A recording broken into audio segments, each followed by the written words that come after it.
Everyone, welcome back to my channel. My name is Dr. Sahara Omar. I am a licensed marriage and family therapist practicing here in the state of Texas. And today's video, I wanted to talk with you guys a little bit more on abandonment and abandonment issues, what it is, and mostly give you guys also tools on how do you overcome and heal that inner child.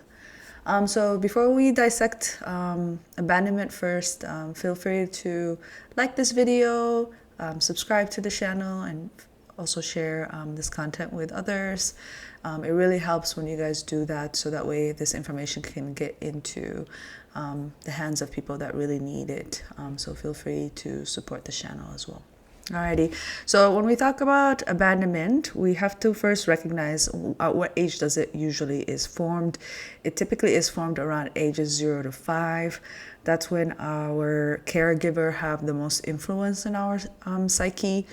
And typically if we experience a lot of rejection, not being loved on and supported from that age group, and also being neglectful towards, or our parents were neglectful towards us, meaning like we didn't have our basic needs being met, like being fed, hygiene, having bedtime sleep, and having an environment that was very safe.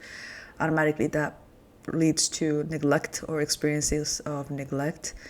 Typically around that age, we're so vulnerable and our psyche is being developed. So if we don't get that love, support, patience, and also sense of order in our households growing up, typically we're going to struggle with abandonment issues. As an adult, abandonment issues, it's an emotion, right? Like it's a feeling. Typically clients in therapy describe this emotion to me as left behind. Sometimes people say things like no one cares about me, or literally some people would say like I feel like I'm going to die alone. It is like an extreme overwhelming emotion that feels like we're not in control when we are ending relationships or we're setting stronger boundaries with people. And that's where the adult self needs to step in and show up in a healthier way. So what I usually recommend is I highly teach this to my clients in therapy as well too. We have to acknowledge there's a younger self inside of us, right? This is a concept.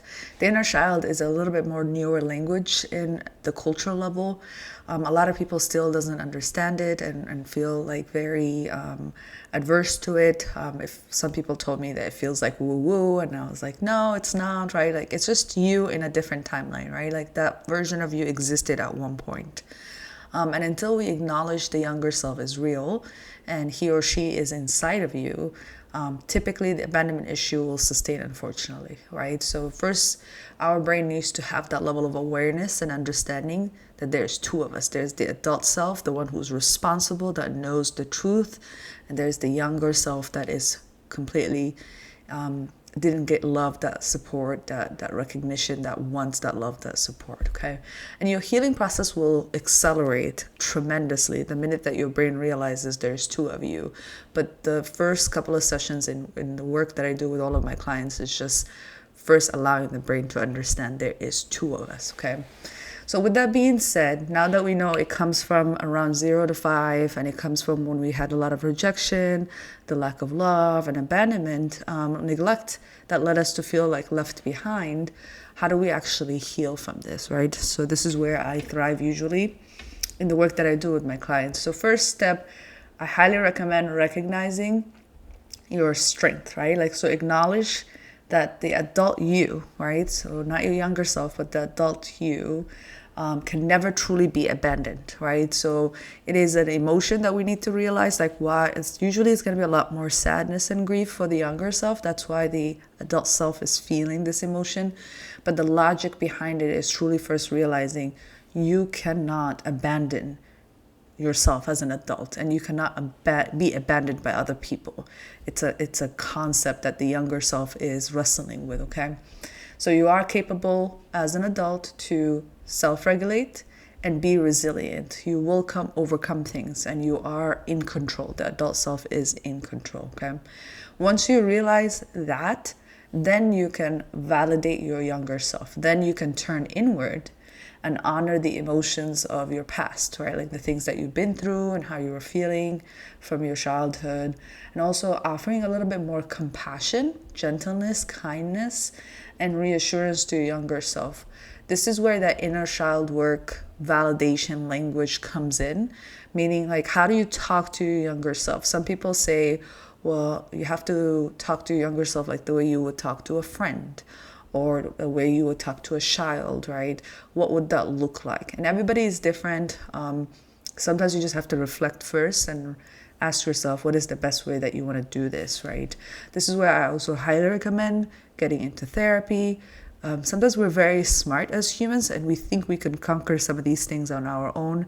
And in few cases, people can definitely, but we do need that extra help from someone outside of us that can point things out, because we are very limited in ourselves, unfortunately.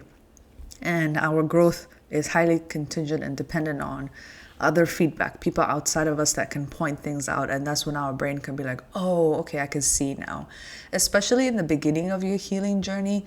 But as you become really consistent with it, after 6 months to a year, you will be in control 100%, your adult self. But in the beginning, your younger self is running the show, okay? That's why I highly recommend getting into therapy. And then after you validate your younger self, then you have to kind of like link the two together, right? The way that two can be linked together is trust in yourself and trust in God, right? Cultivating faith in your abilities, right? Like knowing that you got this, that you're going to be okay. Trusting that God is also with you and is guiding you through your healing journey. Typically with abandonment issues, it's also the secondary emotion is the lack of trust that comes up for a lot of people. Not trusting in themselves and not trusting in the people around them. I'm sorry, I'm not sure if you guys can hear my dog in the background drinking water. Apologize there. But typically that's what we are seeking, right? Like we're seeking to trust ourselves and trust that we will be okay. And that's what the younger self and adult self is missing. And the trust is what links the two together usually. Once you trust yourself and you trust in God, you're going to be okay as well. All right, I hope you guys liked the video. Feel free to hit that thumbs up, like I said earlier, and also feel free to leave a comment. And I will see you guys in the next video. Thank you.